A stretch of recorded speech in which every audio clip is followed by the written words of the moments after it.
Salut, je suis très contente de vous revoir ici pour discuter la mode d'Emily à Paris. This is another video about Emily in Paris.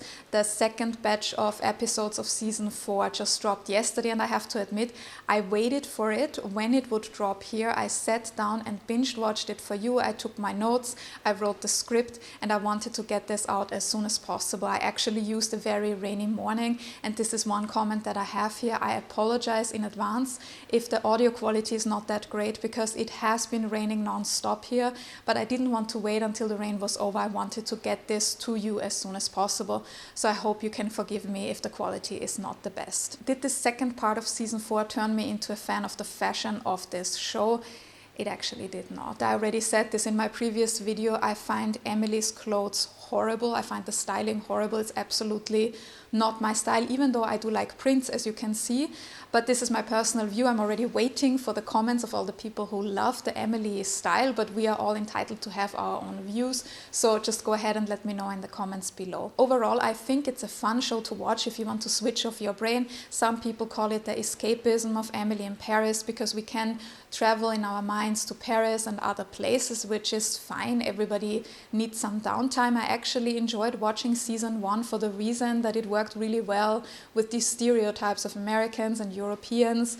It was about fashion, but not too much. But this is probably the thing that I struggle most with. They tried to turn it into this fashion show. No surprise, Darren Star is the producer, and he was also the producer of Sex and the City, and I have the feeling they try really hard to turn it into the next Sex and the City, but that's just my point of view. So I sat down and watched these 5 episodes, and then at first I thought, okay, let's talk about the outfits. But then I watched, and the more I watched these remaining 5 episodes, I got a bit bored. I didn't really see that much. But there is something that we can learn in terms of fashion from this show, because whether we like it or not, Emily in Paris is now very much part of fashion. It's part of pop culture. We can't deny this. And it also tells us a lot of things about the fashion industry. They also create some kind of myths around the fashion industry, which I'm going to talk about. So I decided to do a video which is a bit about the outfits, but also about the image of the fashion industry in that series, and also the impact of Emily in Paris in terms of business on brands and tourism. Just as a side note here, this is a non-sponsored post. I'm just sharing my personal opinion and my research here. Let's start with the outfits I did like, because I think this is going to be quite a quick part. Let's start with Emily. Well, what shall I say? I already said it before. I'm not a big fan of her outfits. I find them too exaggerated, just too much, and also very unrealistic. I'm going to talk about this later. But I did find 4 items or 4 outfits or parts of outfits that I like. The first thing was this blue blouse with the white polka dots that she wears when she arrives in Rome. It's no surprise, I'm a big fan of Vivienne Westwood, and I saw this top, and you see from this corset shape that it is Vivienne Westwood. And also the other dress that she wears when they are riding the Vespa through Rome, also with polka dots, is also Vivienne Westwood. And these were the 2 things that I immediately liked. The third item that I really liked is this brown cape, and I think it's archival Yves Saint Laurent Rive Gauche. It's very beautiful. And another thing that I noticed during the research for this video, there are many websites when you enter a garment into Google, or when you use the image function, you are redirected to websites that use pictures of Emily in Paris, and then they say, oh, buy this jacket of Emily in Paris for, let's say, $150. I have to say, most of these websites looked very sketchy. They didn't show you the actual product, only the pictures from the show. So in general, if you're looking for outfits that are worn on TV shows or Netflix series or whatever, be a bit careful where you decide to purchase an item. And the last thing that I would like to show here is this purple and yellow combination. Emily wears that at her last night in Rome, and it is bright and it is a lot of color, but somehow it works this time. It is a cape by Valentino, and the dress is by Fitoussi di Lorenzo Serafini. I really liked it at first. I actually thought it is an ensemble by the Ukrainian designer Julia Maktic, who very often works with these very bright color combinations, and I like it very much. But as I said, it's Valentino and Fitoussi di Lorenzo Serafini. I also liked the nod to Italy here because of these 2 designers, and as you may know, Valentino is based in Rome. Now you probably expect me to discuss Sylvie's outfits because I mentioned in my previous video that she's actually my favorite character in terms of fashion, and also for these 5 episodes I liked her outfits very much. I just feel that she has her style, and there was not one piece that I would like to point out. Overall she looked amazing. I liked the outfits very much, but I actually would like to discuss Mindy here, of all people. This time I spotted some things on Mindy that I really liked, and one thing was this red dress that she wore when they were strolling through the streets of Rome. It has this structural top, and maybe it reminds you of something. It is Gaurav Gupta couture. So first of all, yay for an Indian designer. And secondly, I just love this structural look of his garments. You may remember my video about the Met Gala where Mindy Kaling wore one of his dresses, and also Cardi B previously wore a blue dress. So I think this was quite a nice dress that Mindy was wearing. And the other item that I really liked on Mindy was this structural bag by the Swiss label Phaidon. I hope I said this correctly. It's called the Whole Bag, and I think it's just a very fun bag, and also the structure is really interesting. I was waiting for Camille's outfits. I said this in the previous video. I was actually waiting to see more of Camille because in previous seasons I really liked her style. I do have to say in this season it was a bit like boring.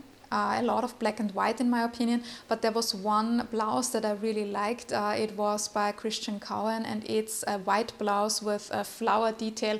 I think this is a really cute idea. Okay, as I said, it was quite brief. These are the items that I liked. I would like to move on to the handwriting of the costume designer Marylin Fitoussi. I discussed her vision in great detail in my previous video, and her vision is to mix big brands and small brands. This is also what she did for these 5 episodes. We have a lot of big ones. I already mentioned Valentino before, Vivienne Westwood. There's a lot of Yves Saint Laurent, there's Versace. But as we know, Fitoussi likes to mix these big brands with lesser known labels or designers. So I already mentioned Christian Cowan before, and also Phaidon. And we also see Sixto again. This is a Vietnamese label that I discussed in my previous video. One of the designs was also on the poster.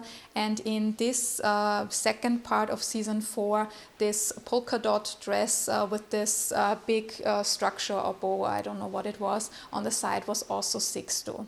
One scene which was heavily advertised in the trailer for these 5 episodes, but I also saw it a lot on social media, was the polo scene. And Emily wears a typical Emily outfit. She wears this bucket hat and a trench coat with this checkered pattern. It's by the UK-based label Lisou, and they currently have an edit where you can shop that whole outfit on their website. So as you can see, business is a big thing, not only for the big brands, but also the exposure for smaller brands. And this polo scene actually brings me to my next point. It's the inspiration by old Hollywood or Hollywood, because didn't this scene at the polo tournament remind you of another movie, especially when Emily and Mindy went onto the lawn, and then Mindy explains to her it is a tradition that during polo tournaments in the breaks the audience comes and tries to fix the lawn. I immediately saw Pretty Woman here, where Edward Lewis, Richard Gere explains this to Vivian Ward, Julia Roberts, and also I think this whole reference with the polo scene was very much a reference to Pretty Woman. Marylin Fitoussi actually said in an interview she tried to get polka dots for that scene, but she couldn't find them, and that's why she ended up with that checkered outfit. I have to say, in general, polka dots is probably something that Marylin Fitoussi likes very much. I already mentioned the Vivienne Westwood outfits, but there were many outfits with polka dots, especially in the second batch of episodes in season 4. And the other reference to Hollywood is no surprise. It's Audrey Hepburn. I mentioned this in my previous video. It started with the skiing outfit, and then it's no surprise they go to Rome. And the movie, which was the big breakthrough for Audrey Hepburn, was Roman Holiday. So we clearly see how the outfits were inspired, especially by that movie. We see the skirts. There's one very literal interpretation where Emily wears the white button-down shirt and a small scarf around her neck. So this is very, very clear where the inspiration came from. I got the inspiration, it was very obvious, the skirts, the ballerina flats, but one detail actually ruined it, and it was the hair. It already started in Paris, where she had this kind of wet look, but it looked really messy on the top, and then I thought, did they forget the gel for this wet look on the top of her head, or I don't know what was going on. And then also every single hairstyle in Rome kind of looked weird or messy, so I really did not know what they wanted to achieve with this. Maybe there are some hairstylists among you and you can explain it to me, because I did not like it at all. And I also have to say, if the inspiration is somebody like Audrey Hepburn, I have never seen her with messy hair. So this is really something that did not work for me. Let's come back to the brands, because I think the real theme of Emily in Paris now is product placement. To a certain degree, I understand it. You need the brands because Agence Crateau is a marketing/PR company, but it feels that they used every single opportunity to mention a brand name. And it also shows you the development and the impact of Emily in Paris, because in the beginning there were a few brands, a lot of them were made up, like Maison Delvaux, which is still there. But now you have really, really big names, and there's actually a reason for this, also for this multitude of brands that they constantly bombard us with. Emily in Paris, when season 1 aired in 2020, it reached 58 million households. In 2022, it was their most watched show on the streaming service. And also this first half of Emily in Paris season 4 was streamed 20 million times in the first 4 days, which is a lot. It is less than other shows though, like Wednesday, Stranger Things or Bridgerton, but still there's a big, big impact and brands want to capitalize on this. So in this season we have brands like Baccarat. We see a lot of Yves Saint Laurent. I mentioned this in my other video. I think most of Sylvie's bags are Yves Saint Laurent. Also Emily carries Yves Saint Laurent bags. Also the jumpsuit that Sylvie wore in Rome is from their Spring-Summer 2024 collection. I actually like this jumpsuit very much, and I also talked about this collection and kind of decoded it in another video if you're interested. And then we have Vestiaire Collectif, the online vintage resale platform, which obviously has plans to expand or also build more brand awareness, because it's woven into the story. Mindy needs money and she sells one of the garments that was gifted to her by Nicolas on this platform. A lot of articles claim that there are so many brands in this show because of the successful storytelling. I can kind of understand it, why the brands turn to Emily in Paris or other shows, because advertising on social media or with influencers has become increasingly difficult. So they try to reach a different audience or the audience in a different way. So it's natural that they try to tap into this successful show. I'm just not sure if it's that successful anymore. I think it may have been in previous seasons, but now, because there's such an overload on brands, I think most of the audience probably only notices like a quarter or maybe 10% of all the brands. And one brand that tries to tap into the strategy is the luxury bag brand from Belgium called Delvaux. I already spotted one of their bags in one of the first 5 episodes, and now they got a very prominent appearance in the second batch. Emily comes into the office and she drops her bag on the desk, and they actually have one shot where you can see the bag and where you can tell it's Delvaux because of the signature clasp. It's a Briand. You can tell this from the clasp and the shape of the bag. It's in this teddy textile. I don't know what it is.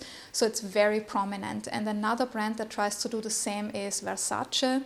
You see a lot of Versace in this show, no matter if it's bags or also one of the dresses that Emily wears at a party is Versace. You can see the logo very prominently at the front. And also when Sylvie takes Geneviève shopping, she dances in a black Versace strap dress, and you can also see the logos. And it's not limited to fashion brands. We have a big appearance of the French car maker Renault. They are shooting an advertisement in Rome, and we see the yellow Renault driving through the scene. So this was very prominent. And also Air France, they heavily try to push their lounge at Charles de Gaulle Airport. When Emily walks through the lounge and raves about it in her ridiculous outfit, you can see all the beautiful styling of the lounge, you can see the food. I'm personally interested in it because I travel a lot, but I have never been to that lounge. So if any one of you has been to that particular lounge, I really want to know if the food in that lounge is as good as it looks in Emily in Paris, particularly the croissants. So I would appreciate it if you could let me know in the comments below, because I need to know this for personal personal reasons. So obviously Emily in Paris, the show does something right and the brands want to capitalize on this. And needless to say, the show also influenced tourism a lot. We all know the pictures from that square in Paris. And I found a study by the organization IFOP. They did it for the National Center of Cinematography in France. And they interviewed tourists from several countries: Belgium, Spain, Britain, Germany, America, and China. And they found out that 1 out of 10 tourists came to Paris because of a movie or a series that they watched before. And from the people who said they were inspired by pop culture to come to Paris, 38% said it was Emily in Paris. Just as a comparison, 11% said it was Lupin, the detective show starring Omar Sy. And I also read up on the square where Emily lives, the Place de l'Estrapade. It used to be a very quiet neighborhood in Paris, and now, of course, it's crowded with tourists. They also go to the Boulangerie Moderne to buy a croissant. And when I read the interviews, it was actually a mixed picture. There are some residents who say it's too much. They don't have a problem with tourists per se, but it's the crowds that make their life very difficult.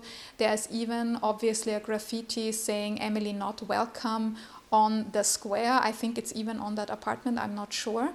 And then also the owner of the Boulangerie Moderne, Thierry Rabineau, said that, needless to say, it has boosted his business, but it also comes with a flip side, because the show depicts the Boulangerie like a luxury pastry shop, but he's just a simple neighborhood bakery where you can buy a croissant for €1.30. So some people don't understand that. And some residents see the positive. They say it was good after COVID because a lot of businesses struggled, and then came the boost through Emily in Paris. But they also say that Emily in Paris is very much a short-term trend. It's very different to other major Parisian sites like the paintings in the Musée d'Orsay or the Louvre or the Arc de Triomphe or the Eiffel Tower. They will be there in 50, 100, 200 years. Emily in Paris, probably not. And I said in my introduction that Emily in Paris gives you a certain image of the fashion industry, or what it is like to work in that industry. And one thing that I would like to discuss here is the unrealistic wardrobe that Emily and her friends are wearing. It has been discussed at great lengths in other videos, but I would like to illustrate 2 outfits here that make it very clear. It kind of reminds me, it's no surprise, of Carrie Bradshaw, because she also wrote, I think, 1 column per week, but she managed to live in an apartment on the Upper East Side, and she spent thousands of dollars on outfits, especially shoes. Emily herself, she talks less about fashion, but that doesn't make her outfits less expensive. So the first outfit that I would like to discuss is the yellow monochrome outfit, which I discussed in my previous video, because it's one of the cheaper or more affordable outfits that she's wearing, and you will see in a bit how unrealistic that is. The jacket by Possery is $776 and the Isabelle Marant skirt, the regular price was $442.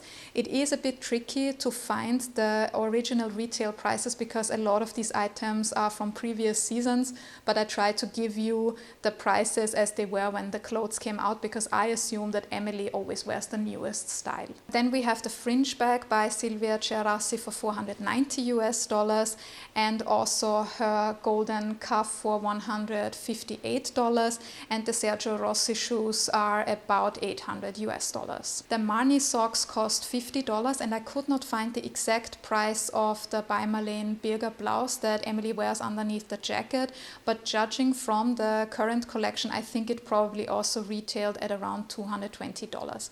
So when we add up that whole outfit, you will see that she spent on one outfit $3,000. So I think a bit unrealistic, but maybe you say now, Emily is a fashionista, what if she spends her whole money on clothes? I checked that as well. According to Glassdoor, a social media marketing manager in Paris earns between 32 to 41,000 euros. Emily was quite young when she was sent from America, but let's assume she was sent to Paris as an expat, and also in America the salaries are higher. So if we say she earned at that time 15% more, she maybe earned 47,000 euros. And let's say Sylvie's generous because Emily left and she came back. Let's say she earns 55,000 euros gross per year in Paris. So now I already said Paris, we are in Paris. I don't need to explain to you how expensive life in that city is, rent, cost of living, all of that. And if you then look at it and one outfit is $3,000, I'm not really sure if this is realistic. Now you may say, but Emily is an influencer and she gets all of these items for free. First of all, yes, she is an influencer, but not really a big one. And we all know by now, unless you're a really big influencer, you don't get a lot of stuff for free or even paid for it to wear it. And especially the items that Emily wears. The Louboutin boots that she wears at the airport are 2,300 euros. I doubt that somebody with her following would get these shoes for free. That's just my personal view. I don't think it would make sense for Louboutin. And also bear in mind, these boots are 2,300 euros. That's almost as much as the whole outfit that I just analyzed. And they are just the boots of one outfit. And she wears so many items in one outfit and also so many different outfits that I really doubt it would be feasible given her salary and also influencer status that she has all of these things. You may also say, well, it's a show and not everything is real and maybe they are not meant to be designer pieces. I understand this. But then I do think you could also work with brands that are maybe a bit more realistic in real life. The second example that I would like to show you here is her travel wardrobe, one of the outfits that she wore in Rome. It's this polka dot dress by Vivienne Westwood, which I mentioned before. It currently retails for $974. I assume that the initial retail price was higher, but let's take that for now. The Miu Miu flats currently retail for $1,450, and my favorite, the sunglasses by Valentino, they currently retail for a whopping $920. So again, we have another outfit just for traveling, which is over 3,000 euros. But actually, my favorite example is the Gaurav Gupta dress that I mentioned before on Mindy. Beautiful dress, but highly unrealistic. We know that Mindy walked away from the family fortune because she wanted to live her life according to her own terms, not how her father dictated it. Similarly, she also broke up with her boyfriend Nicolas for the same reason. So I really respect her for this, irrespective of her fashion choices. I like that character. But we know to finance her lifestyle and also especially her participation in the Eurovision, she has to take up the job at the Crazy Horse. But at the same time, she can fly to Rome, and then she strolls around the streets of Rome in Gaurav Gupta couture. Not even a ready-to-wear piece, it's couture. So again, highly unrealistic. The last topic that I would like to discuss here is the unrealistic image of the fashion industry that Emily in Paris gives you. First of all, it already started with season 1 and it kind of really upset me. It's this image that as a social media manager, it's so easy, you just post a selfie and one hashtag and you gain followers overnight. Maybe in the beginnings of Instagram or TikTok, this was the deal. It is not anymore, and especially we have to say Emily was kind of a nobody who just came to Paris as an American.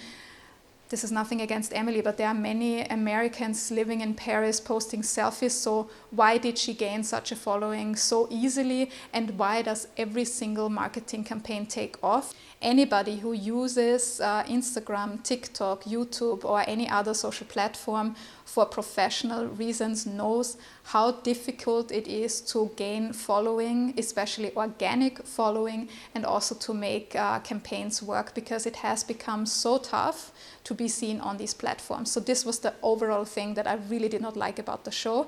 But there were 3 particular things that I would criticize when it comes to this season 4 of Emily in Paris. The first one is this whole Vestiaire Collective storyline. Mindy goes to Vestiaire because she needs some money and she wants to sell a garment. First of all, I don't know if there's something like a boutique or a storefront where you can go to in Paris. I only know that online resale platform and the pop-ups that they did, but maybe somebody of you is based in Paris and you know more.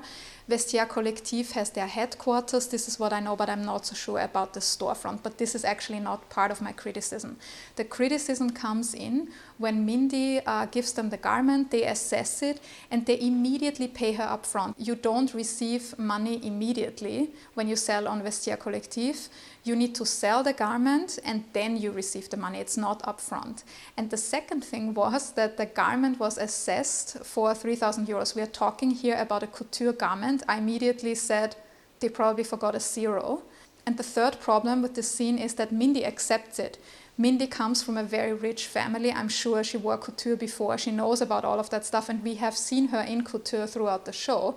Why would she accept 3,000 euros and be happy with it? I don't think that she is as stupid as they depict her in this scene by accepting 3,000 euros for a couture garment. The second criticism that I have is the so-called brand closet at JVMA. JVMA, needless to say, is LVMH, this conglomerate that owns brands like Louis Vuitton and Dior.